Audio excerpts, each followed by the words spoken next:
Good morning all of you. तर मागच्या तासाला आपण पेपर 3 इलेक्ट्रिकल मशीन FC या विषयाचं 3 फेज AC मोटर हे प्रकरण चालू आहे. या 3 फेज AC मोटरमध्ये आपण 3 फेज AC मोटरचे कॅरेक्टर, त्याचे फायदे, कशासाठी इंडस्ट्रीमध्ये फार मोठ्या प्रमाणात मोटर वापरले जाते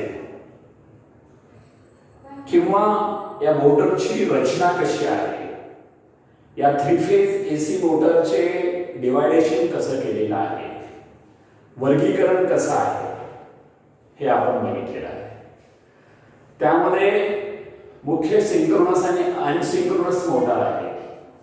अनसिंक्रोनस मोटरचे प्रकार आपण बघितले आणि ह्या अनसिंक्रोनस मोटरमध्ये ज्या इंडक्शन मोटर आहे, ह्या इंडक्शन मोटरचे प्रकार आपण बघत आहे. आणि या इंडक्शन मोटरमध्ये एक स्क्विरल केज इंडक्शन आणि दुसरी स्लिप रिंग इंडक्शन असे 2 प्रकार आहेत. तर आपण या अगोदरच्या 3 तासामध्ये स्क्विरल केज इंडक्शन मोटर बघितलेली आहे. त्याच्यामध्ये त्याची रचना बघितलेली आहे. त्या रचनेमध्ये फिरणारे भाग म्हणजे रोटर, त्याचे वेगवेगळे भाग, रोटर कोर, रोटर वाइंडिंग किंवा शाफ्ट आहे, बेरिंग, बुशिंग आहे, असे वेगवेगळे फिरणारे भाग आपण बघितले. रोटेटिंग पार्ट आपण ज्याला म्हणतो. आणि जे न फिरणारे भाग आपण बघितलेला स्टॅटिक पार्ट किंवा स्टेशनरी पार्ट आपण म्हणतो. स्टेटर वाइंडिंग आहे, स्टेटर कोर आहे किंवा बॉडी आहे, बॉडी फिन्स आहे, base plate, name plate, connection plate, असे वेगवेगळे भाग आपण त्या मोटरच्या संदर्भात आपण बघितलेले आहे. त्यानंतर त्या स्क्विरल केज मोटरची कार्यपद्धती, वर्किंग प्रिन्सिपल आपण बघितलेला आहे. या स्क्विरल केज मोटरच्या रोटरवरती अप्रत्यक्ष वाइंडिंग असते आणि फिरणाऱ्या भागावरती प्रत्यक्ष वाइंडिंग असते. त्याला आपण स्क्विरल केज मोटर असं म्हणतो. जवळजवळ कार्यपद्धतीपर्यंत आपण आलेला आहे 3 तासामध्ये. त्यानंतर पुढला भाग, आता या ज्या AC मोटर आहे, या AC मोटरच्या संदर्भात काही वेगवेगळ्या डेफिनेशन्स आपल्याला बघायचे. काही शब्द असे की ते तुम्हाला ते शब्द म्हणजे काय, डिफरंट टर्म्स, असे काही टर्म्स आहेत रिलेटेड टू 3 फेज मोटर. प्रकरणाचं नाव काय, 3 फेज AC मोटर. यांच्यामधला पॉइंट कोणता आहे, different terms related to 3 phase motor. 3 phase मोटरच्या संदर्भामध्ये आपल्याला वेगवेगळ्या टर्म्स बघायच्या आहेत. त्या 5 टर्म्स आहेत. पहिली टर्म आहे सिंक्रोनस स्पीड. म्हणजे काय, सिंक्रोनस स्पीड कशाला म्हणायचं, तर मोटरला सप्लाय दिल्यानंतर मोटरमध्ये जे चुंबक तयार होतं आणि हे चुंबक हे फिरत असतं, या चुंबकाचा वेग म्हणजे सिंक्रोनस स्पीड होय. रोटरचा वेग वेगळा, that is called actual speed म्हणायचं, आणि चुंबकाचा वेग वेगळा. मोटरमध्ये जे मॅग्नेटिक स्पीड आहे, मोटरमध्ये जे चुंबकाचा वेग आहे, त्या वेगाला सिंक्रोनस स्पीड ऑफ मोटर म्हणायचं. पहिली व्याख्या कळली. दुसरी व्याख्या slip speed.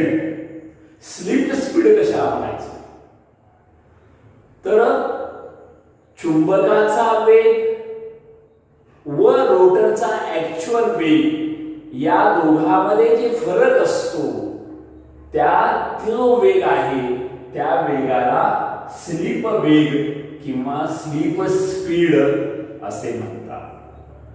To difference between magnetic speed और actual rotor speed, that solution is called as slip speed.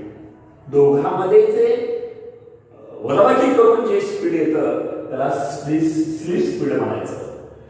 आणि पर्सेंटेज स्लीप कशाला म्हणायचं? पर्सेंटेज ऑफ स्लीप ते कशाला म्हणायचं? Percentage ratio of sleep speed. Ratio या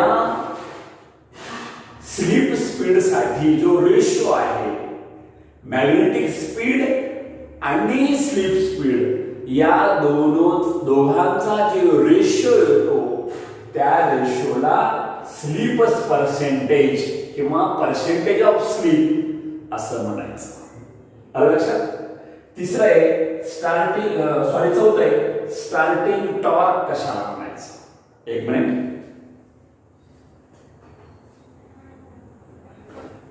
स्टार्टिंग टॉर्क. टॉर्क म्हणजे मोटरमध्ये निर्माण होणारी ताकद, मोटरमध्ये निर्माण होणारी शक्ती.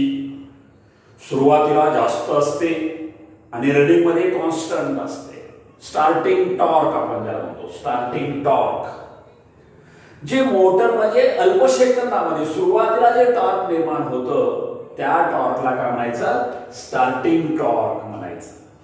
आणि त्यानंतर मोटर ज्या वेळेस रनिंग वर असते, लोड वरती असते, त्यावेळेस जो टॉर्क असतो त्या टॉर्कला रनिंग टॉर्क असे म्हणतात. Running torque. टॉर्कचे दोन प्रकार आहेत, starting torque, running torque. Torque means शक्ती, ताकद. तर मोटरमध्ये सुरुवातीला जे टॉर्क निर्माण होतो अल्प सेकंदासाठी त्याला स्टार्टिंग टॉर्क असे म्हणतात. आणि चालूवरती जो टॉर्क असतो, लोडवरती जो टॉर्क असतो त्याला रनिंग टॉर्क असे म्हणतात. ह्या मोटरच्या संदर्भात या संज्ञा आहे. कळलं? त्यानंतर आपला पुढचा पॉइंट आहे, तुम्हाला सांगितलं की मोटरमध्ये मुख्य इंडक्शन मोटरमध्ये दोन प्रकार आहेत. इंडक्शन मोटरमध्ये किती प्रकार आहेत? दोन प्रकार आहेत. त्यामध्ये आपण स्क्विरल केज इंडक्शन मोटर बघितलेली आहे. आता आपल्याला स्लिप रिंग इंडक्शन मोटर बघायची आहे. स्लिप रिंग इंडक्शन मोटरचं दुसरं नाव आहे wound rotor motor. Slip ring induction मोटरचं दुसरं नाव वाउंड रोटर मोटर.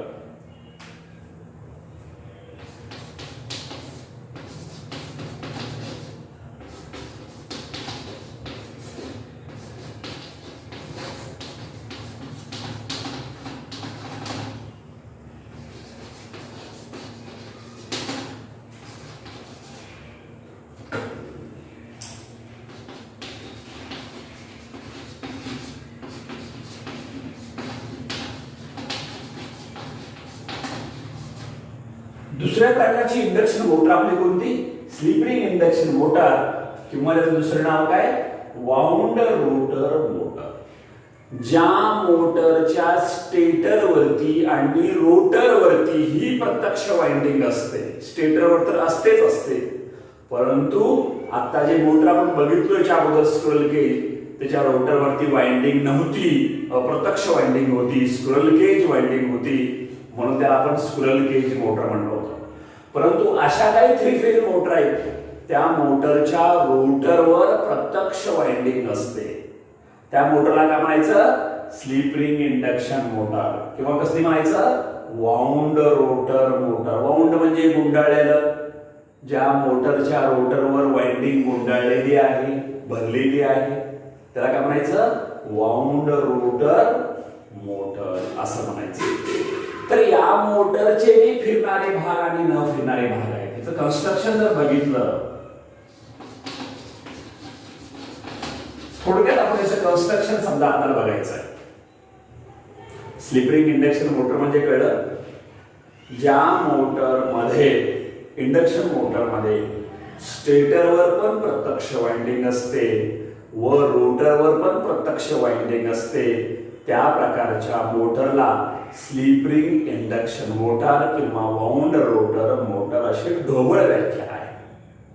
आता या मोटरची रचना जर बघायची असेल, कन्स्ट्रक्शन म्हणजे रचना, याच्यामध्ये दोन भाग पडले, रोटेटिंग पार्ट आणि non rotating part. Rotating parts आणि दुसरं स्टॅटिक पार्ट. रोटेटिंग पार्ट म्हणजे फिरणारे भाग आणि स्टॅटिक म्हणजे न फिरणारे भाग.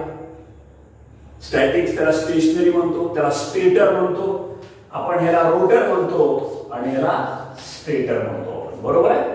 हा न फिरणारा भाग आहे, फिरणारे भाग आहे. सेम असे दोन भाग असतात, परंतु फरक काय आहे, ज्या स्क्विरल केज मोटरमध्ये जे स्टॅटिक भाग होते ज्याला आपण स्टेटर म्हणलेले, ऍक्च्युअल स्टेटर वाइंडिंग म्हणलेले किंवा बॉडी म्हणलेले, बॉडी फिन्स आहे, बेस प्लेट आहे, नेम प्लेट आहे, कनेक्शन प्लेट आहे, असे वेगवेगळे एंड प्लेट आहे, असे जे भाग होते जे आपण पहिल्या मोटरमध्ये बघितलेले आहेत तसे सेम भाग, same static construction is the same for the wound motor in squirrel cage motor. Squirrel cage motor मध्ये जे भाग होते तेच तशाच्या तसे भाग या या वाउंड रोटर मोटरमध्ये हे भाग असतात. शिकवायची गरज नाही, शिकवले ते. स्टेटर म्हणजे काय, स्टेटर कशापासून बनवतात, स्टेटरचं काम काय आहे, कशा प्रकारे बनवतात, स्टेटर वाइंडिंग कशाला म्हणतात, स्टेटर वाइंडिंग कशापासून होतात, त्याचं काय काय असतं, नेम प्लेट काय, बेस प्लेट काय, कनेक्शन प्लेट काय, एंड प्लेट काय आहे, बॉडी फिन्स काय आहे, हे सगळे पार्ट मागल्या तासामध्ये झालेले आहेत त्या मोटरसाठी. तसेच पार्ट याही मोटरमध्ये न फिरणारे भाग आहेत. आता इथं बदल काय, फिरणाऱ्या भागामध्ये बदल आहे. तिथं त्या स्क्विरल केज मोटर मध्ये फिरणाऱ्या भागावरती अप्रत्यक्ष वाइंडिंग होती, परंतु या ठिकाणी फिरणाऱ्या भागावरती वाइंडिंग आहे, ऍक्च्युअल वाइंडिंग आहे. त्याच्याकडं स्लिप रिंग आहे, ब्रशेस आहे, कॉम्युटेटर सारखा भाग आहे. ऍक्च्युअल या मोटरमध्ये स्टेटर वाइंडिंगलाही सप्लाय दिला जातो आणि रोटर वाइंडिंगलाही सप्लाय दिला जातो या मोटरमध्ये. स्क्विरल केज मोटरमध्ये असं नव्हतं. स्क्विरल केज मोटरमध्ये फक्त स्टेटर वाइंडिंगला सप्लाय दिला होता, रोटर वाइंडिंग मध्ये निर्माण होतो आणि दोन चुंबक निर्माण होऊन टॉर्क निर्माण होऊन मोटर चालू होत होती. परंतु या मोटरमध्ये याही वाइंडिंगला, स्टेटर वाइंडिंगलाही आणि रोटर वाइंडिंगलाही सप्लाय दिला जातो स्लिप रिंग व ब्रशेसच्या मदतीने. तर आपल्याला रचना काय बघायची आहे, फक्त रोटेटिंग पार्टची रचना बघायची आहे. तर तुम्हाला ऍक्च्युअल मी इथं याच्यावर काढून वेळ घालवण्यापेक्षा तुम्हाला मी प्रत्यक्ष पेपरवरती जो आपला कन्स्ट्रक्शन डायग्राम आहे तो मी इथं तुम्हाला मी दाखवणार आहे.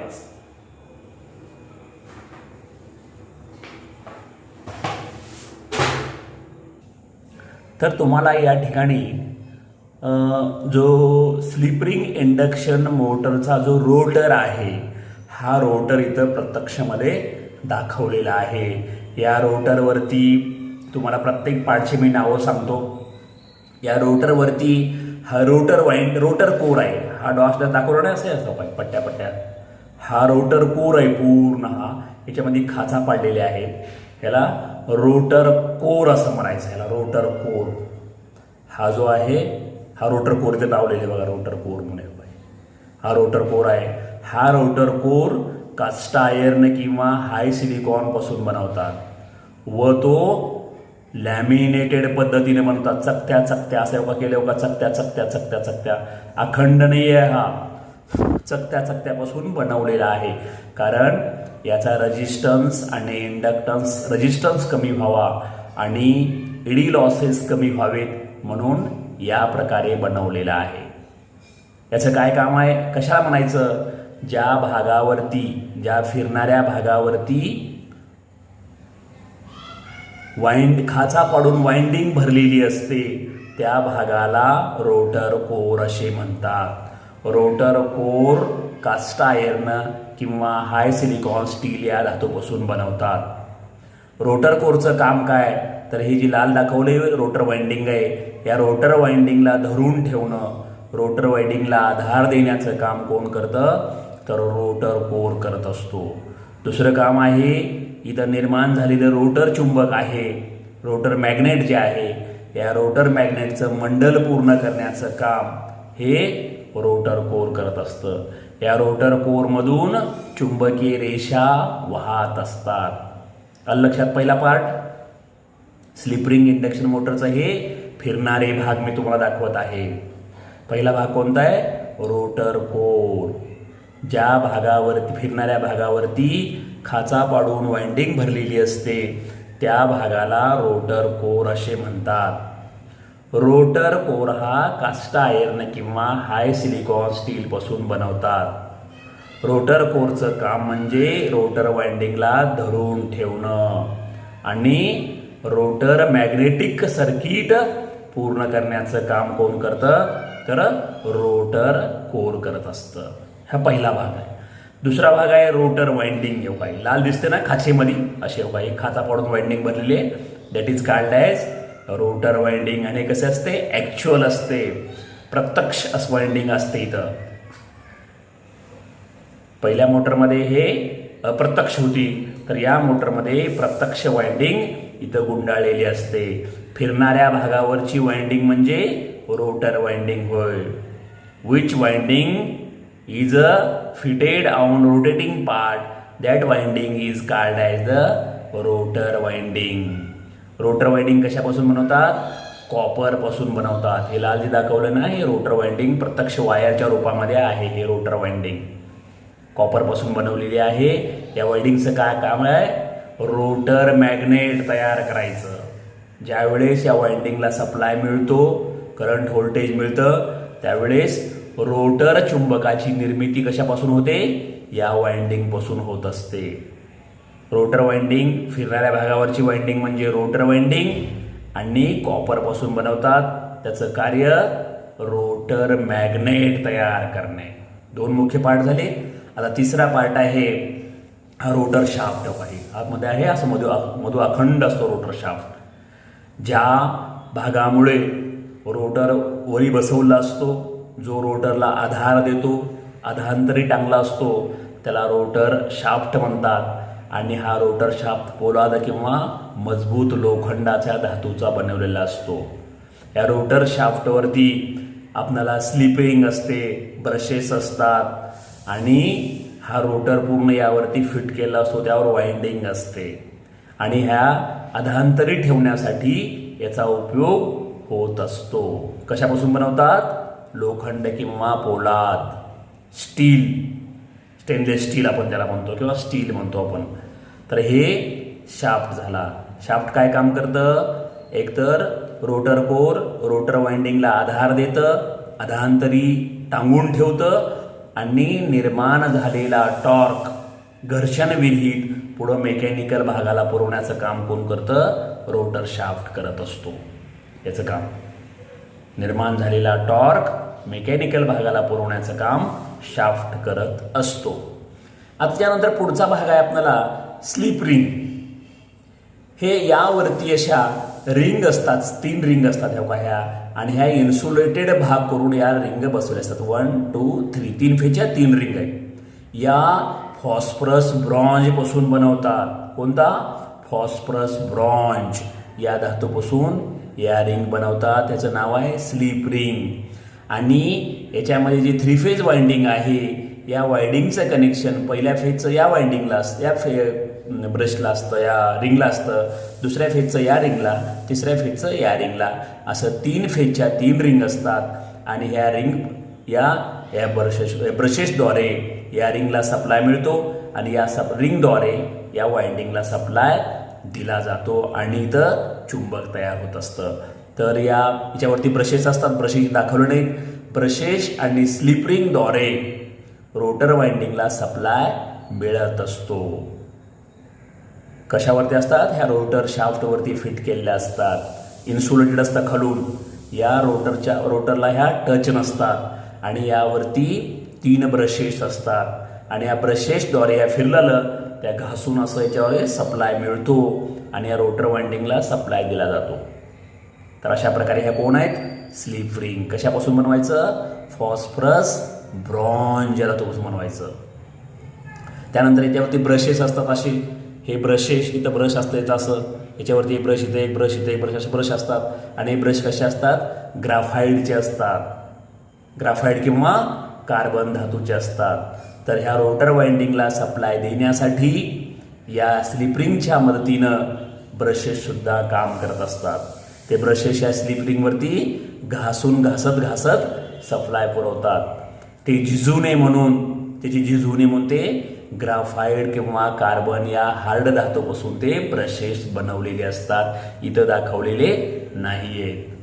तर अशा प्रकारे या रोटरवरती आणखीन एक इथं बेरिंग बुशिंग दाखवलेलं आहे. या ठिकाणी बेरिंग बुशिंग पण तो फिरणारच भाग आहे. हे बेरिंग बुशिंग सुद्धा ब्रॉन्झ वगैरे अशा धातूपासून बनवले असतात. बेरिंगचं काय काम आहे? तर बेरिंग सुद्धा मध्ये निर्माण झालेला टॉर्क घर्षण लॉस न होऊ देता पुढं मेकॅनिकल भागाला पुरवण्याचं काम कोण करत असतं? तर हे बेरिंग आणि बुशिंग करत असतं. इकडल्या बाजूला एक फॅन असतो, इथं फॅनच्या 3 पाते असतात, ते पण फिरणारा भाग आहे. आणि हा फिरणारा भाग काय करतो? ह्या पाते, हे रोटर फिरलं की ते फॅन पण फिरतं आणि यामधली गरम हवा बाहेर फेकतं आणि थंड हवा आतमध्ये ओढून यामध्ये हे जे कोर आहे, हे वाइंडिंग आहे, हे थंड करण्याचं काम हे फॅनच्या हवेद्वारे हे होत असतं. तर अशा प्रकारे इथं फॅन दाखवायचं राहिलेलं आहे, इथं ब्रशेस राहिलेत, हे बेरिंग बुशिंग इथं दाखवलेली आहे. आणि ह्या बेरिंग ज्या आहेत इकडं पण असतात, इकडं पण असतात. आणि या बेरिंगवरती तसं एंड प्लेट असतं, एंड प्लेटला त्या लटकावलेल्या असतात. या बेरिंग ह्या तुम्हाला सांगितले मागच्या पिरियडला, या 2 प्रकारच्या बेरिंग असतात. एक बॉल बेरिंग असते आणि एक स्लीव बेरिंग असते. बॉल बेरिंग ह्या छोट्या मोटरसाठी वापरतात, तर स्लीव बेरिंग ह्या मोठ्या मोटरसाठी वापरत असतात. बाकी जे पार्ट असतात या मोटरमध्ये, फिरणाऱ्या भागामध्येच एवढा फरक आहे. बाकी न फिरणारे जे पार्ट आहेत ते सर्व पार्ट स्क्विरल केज मोटर सारखेच असतात, यामध्ये काही बदल नसतो. आलं लक्षात? तर अशा प्रकारे आपल्याला ह्या स्लिप रिंग इंडक्शन मोटरची रचना आहे. फक्त स्लिप रिंग इंडक्शन मोटरमध्ये स्क्विरल केज इंडक्शन मोटरमध्ये काय फरक आहे?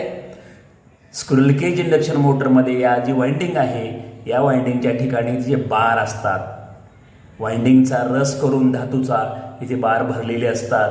तर या मोटरच्या रोटरमध्ये ॲक्च्युअल प्रत्यक्षात वायर असते, वायरच्या रूपामध्ये वाइंडिंग असते, गुंडाळलेली असते, भरलेली असते. आणि त्याचे कनेक्शन करून इथं काय, या स्लिप रिंगला जोडलेलं असतं. पहिला फेज, दुसरा फेज, तिसरा फेज. आणि या मोटरमध्ये काय, स्लिप रिंग मोटरमध्ये रोटर वाइंडिंगला पण सप्लाय दिला जातो आणि स्टेटर वाइंडिंगला पण सप्लाय दिला जातो. म्हणून तुम्हाला आता इथं construction of slip ring induction motor, slip ring induction मोटरची रचना तुम्हाला इथं समजलेली असेल. बरोबर आहे? तुम्हाला सांगितलंय मी, न फिरणारे भाग पहिल्यासारखेच, न फिरणारे जे भाग आहेत ते ॲक्च्युअल तुम्हाला दाखवलेले, सांगितलेले. त्याच्यामध्ये स्टेटर आहे, स्टेटर वाइंडिंग. तर न फिरणारे भाग ते समोर आपण दाखवले, जसं की स्क्विरल केज मोटरमध्ये दाखवलं होतं त्याच पद्धतीनं न फिरणारे भाग हे स्टेटर कोर आहे, कास्ट आयर्नचा बनवतात, हाय सिलिकॉन स्टीलपासून बनवतात. लॅमिनेट असतो, तो काय काम करतो, वाइंडिंगला धरून ठेवतो आणि ह्याचं मंडल, चुंबकीय मंडल पूर्ण करतो. दुसरा पार्ट आहे स्टेटर वाइंडिंग, तांब्यापासून बनवतात आणि चुंबकाची निर्मिती होते, स्टेटर वाइंडिंग आपण म्हणलेलं आहे. हे बॉडी फिन्स आहे, सेम ॲज इट इज. हे स्टील किंवा असे धातू असतो, हवेमुळं लवकर थंड व्हावं, याला बीड पण म्हणतात. बीड धातूपासून हे बॉडी बनवली असते, विशिष्ट अशी रचना असते. हवा खेळती राहावी, हवा अडवली जावी म्हणून ह्या धातूची, या बॉडीची रचना केली असते. म्हणून त्याला बॉडी फिन्स आपण म्हणतो. इथं हवा पकडली जाते आणि मोटरची जी गरमी आहे, जी उष्णता आहे, कमी करण्याचं काम हे बॉडी करत असतं. दुसरा पार्ट आहे हे बेस प्लेट आहे, मोटर फाउंडेशनला बसून हादरे कमी करण्यासाठी आपण वापरत असतो, याला बेस प्लेट म्हणतो आपण. नट बोल्ट असतात ह्याला. त्याच्यानंतर ही तर एंड प्लेट आहे, झाकणी. इकडे एक एंड प्लेट असतं, इकडे एक एंड प्लेट असतं. रोटरला इथं रोटर असं बसत असतं, रोटरला आधार देण्यासाठी या ठिकाणी अशी खाच असते, बेरिंग बुशिंग बसते आणि हे मधले पार्ट सगळे सुरक्षित राहतात आणि रोटर आधांतरी मध्ये इथं टाकला जातो. आता दाखवलं रोटर. तर हा कोण आहे? स्टेटर आहे आणि हे स्टेटरचे वेगवेगळे भाग आहे. हे इथं बघा हे हुक असतं, हे मोटरला ट्रान्सलोड करण्यासाठी, मोटरला उचलण्यासाठी किंवा क्रेनवरती लटकवण्यासाठी ह्याचा उपयोग होत असतो. आणि बाकी जे इथं कनेक्शन प्लेट आहे, हे कनेक्शन प्लेट तुम्हाला सांगितलेलं आहेच, हे मोटरला कनेक्शन देण्यासाठी किंवा घेण्यासाठी या ठिकाणी इन्सुलेटेड एक बॉक्स असतो, कनेक्शन बॉक्स आपण जर म्हणतो. 3 किंवा 6 नट असतात आणि या नटाद्वारे तुम्ही मोटरला सप्लाय देतो किंवा घेत असतो.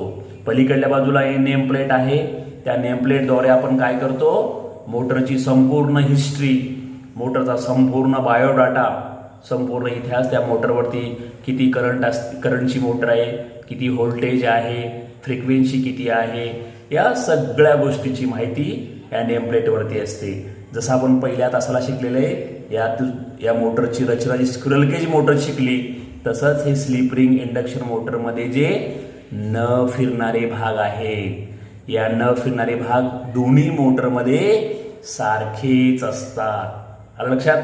फक्त आता दाखवलेला जो मी भाग होता तो रोटर जो आहे तो मात्र दोन्हीमध्ये फरक आहे. त्याच्यावर वाइंडिंग नव्हती, अप्रत्यक्ष वाइंडिंग होती. आणि आज आपण जे स्लिप रिंग इंडक्शन मोटर शिकतोय, ज्याला वाउंड मोटर आपण म्हणतोय, त्या मोटरच्या रोटरवरती प्रत्यक्ष वाइंडिंग आहे. समजलं? आजच्या पिरियडमध्ये तुम्हाला काय समजलं? की मोटरच्या संदर्भात वेगवेगळ्या टर्म्स, ज्याला आपण काय म्हणलेलं आहे, स्लीप म्हणजे काय, स्लीप स्पीड म्हणजे काय, किंवा पर्सेंटेज ऑफ स्लीप म्हणजे काय, आणि दुसरं पुढं स्टार्टिंग टॉर्क म्हणजे काय, रनिंग टॉर्क म्हणजे काय बघितलं. त्यानंतर आपण काय बघितलं? पुढची मोटर बघितले, स्लिप रिंग इंडक्शन मोटर. त्यामध्ये मुख्य 2 भाग, फिरणारे आणि न फिरणारे. फिरणारे म्हणजे हे स्टेटर आणि न फिरणारा ह्याच्या अगोदर दाखवलेला रोटर. बरोबर आहे? दोघांमधला फरक, त्याचे प्रत्येकाचे पार्ट तुम्हाला मी इथं सांगितलेले आहे. तर अशा प्रकारे आज आपल्या तासाला या स्लिप रिंग इंडक्शन मोटरची पूर्ण रचना इथं संपलेली आहे. पार्टचे नावं तुम्हाला सांगितलेले आहेत. तर विद्यार्थ्यांनी दररोजच्या दररोज दिलेल्या नोट्स लिहून कंप्लीट करून PDF फाईलमध्ये पाठवायचं आहे. बरेच विद्यार्थी लिहित नाहीत, त्याचा परिणाम त्यांना परीक्षेमध्ये होऊ शकतो. म्हणून परत विद्यार्थ्यांना सूचना आहे की दिलेले नोट्स पेपर 3च्या वहीमध्ये चालू आहे. FC पेपर आहे हा, इलेक्ट्रिकल मशीन म्हणून. त्यातलं हे 24 मार्काचं दुसरं प्रकरण चालू आहे. त्यामधला हा 4था पिरियड आहे. तर हा 4था पिरियड संपलेला आहे आणि या 4थ्या पिरियडमध्ये तुम्हाला या दुसरी जी मोटर आहे स्लिप रिंग इंडक्शन मोटर, या मोटरची रचना संपलेली आहे. उद्या तासाला आपण या मोटरची कार्यपद्धती शिकायची आहे. ठीक आहे? ओके.